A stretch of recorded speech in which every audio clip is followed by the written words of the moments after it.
Benson ഉണ്ട്.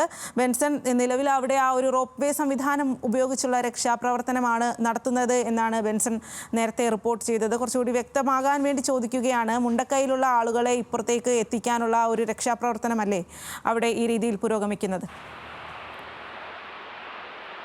അതെ, സൂചിപ്പിച്ചതുപോലെ തന്നെ ഈ മുണ്ടകയിൽ കുടുങ്ങിക്കിടക്കുന്ന ആളുകളുണ്ട്. ഇപ്പോൾ നമ്മൾ ഈ ദൃശ്യങ്ങളിൽ കാണുന്ന ഈ മറുകരയിൽ നിന്നും ഏകദേശം 3 കിലോമീറ്റർ അപ്പുറത്ത് വരെ ആളുകൾ കുടുങ്ങിക്കിടക്കുന്ന സ്ഥലത്ത്, അവിടെയാണ് ഇത്തരത്തിൽ ഈ ഉരുൾപൊട്ടലിന്റെ പ്രഭവ കേന്ദ്രം എന്ന് പറയുന്നത്. അപ്പോൾ ആ പ്രദേശത്ത് നിരവധി ആളുകൾ കുടുങ്ങിക്കിടക്കുന്നുണ്ട്. എന്നാൽ അതിൽ നിന്നും അല്പം ഇങ്ങോട്ട് മാറി ഈ പ്രദേശത്ത് സുരക്ഷിതമായി കയറി നിന്ന ആളുകളുണ്ട്. അപ്പോൾ അവരെയാണ് ഇപ്പോൾ ഇത്തരത്തിൽ ഈ റോപ്പ് വേ സംവിധാനത്തിലെ അത്തരം ആളുകളിൽ കുറച്ചുപേരെയാണ് ഇപ്പോൾ റോപ്പ് വേ സംവിധാനത്തിലൂടെ ഇക്കരയിലേക്ക് എത്തിക്കുന്നത്. അതോടൊപ്പം തന്നെ ഈ സേനാ ഉദ്യോഗസ്ഥരെ മറുകരയിലേക്ക് എത്തിക്കുന്നത് നമുക്ക് ഈ ദൃശ്യങ്ങളിൽ നിന്ന് കാണാം. നമുക്ക് ആ ദൃശ്യങ്ങളിൽ വ്യക്തമാണ്, അങ്ങ് മറുകരയിൽ അങ്ങ് തോട്ടത്തിൽ തേയില തോട്ടത്തിലോട്ട് മാറി നിരവധി ആളുകൾ നിൽക്കുന്നത് കാണാം. അത് ഈ മുണ്ടകൈ എന്ന് പറയുന്ന പ്രദേശത്തെ ആളുകളാണ്. അത് അവർ സുരക്ഷിത സ്ഥാനത്ത് മാറി നിന്നിരുന്ന, അതായത് ഈ ഉരുൾപൊട്ടലിന്റെ കേന്ദ്രത്തിൽ നിന്നും കുറച്ച് കിലോമീറ്ററുകൾ, 1-2-3 കിലോമീറ്ററുകൾ മാറി ദൂരെ താമസിക്കുന്ന ആളുകളാണ്, അവിടെ ഉണ്ടായിരുന്ന ആളുകളാണ്.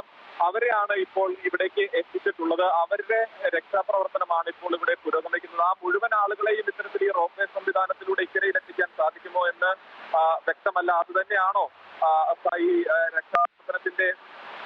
രക്ഷാപ്രവർത്തനം ആ രീതിയിലാണോ എന്നതിനെ പറ്റി ഒരു വ്യക്തത വന്നിട്ടില്ല. എങ്കിലും ഇടയ്ക്ക് അത്തരം ആളുകളെ കൂടി, സാധാരണയായ സിവിലിയൻസിനെ കൂടി ഈ രീതിയിൽ ഇക്കരയിലേക്ക് എത്തിക്കുന്നത് നമുക്ക് കാണാൻ സാധിക്കുന്നു. അത് അത്തരത്തിൽ കുടുങ്ങിക്കിടന്ന ആളുകൾ തന്നെയാണ് എന്നാണ് നമുക്ക് മനസ്സിലാക്കാൻ സാധിക്കുന്നത്. അതോടൊപ്പം തന്നെ അവിടെ അക്കരയിൽ രക്ഷാപ്രവർത്തനത്തിൽ പങ്കാളികളാകേണ്ട സേനാ ഉദ്യോഗസ്ഥരെ കൂടി മറുകരയിലേക്ക് എത്തിക്കുന്നതും നമുക്ക് കാണാം.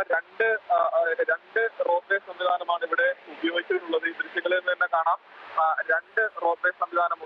ഒന്നിൽ ആളുകളെ ഇങ്ങോട്ടേക്കും, ഒന്നിൽ ഈ സേനാ ഉദ്യോഗസ്ഥരെ അക്കരയിലേക്കുമാണ് എത്തിക്കുന്നത്. അതുപോലെ തന്നെ അതിന് തൊട്ട് ചേർന്ന് തന്നെ ഈ താൽക്കാലികമായ ഒരു പാലം നിർമ്മിക്കുന്നതിനുള്ള നടപടിയും ആരംഭിച്ചിട്ടുണ്ട്. അതിലൂടെയും അത് ഏത് രീതിയിലും എത്രയും പെട്ടെന്ന് പൂർത്തിയാക്കാനുള്ള ഒരു ശ്രമവും നടക്കുന്നുണ്ട്. നിലവിൽ 100-ലധികം വരുന്ന കുടുംബങ്ങൾ ഈ പ്രദേശത്ത് കുടുങ്ങിയിട്ടുണ്ട് എന്നാണ് ലഭിച്ചിട്ടുള്ള വിവരം.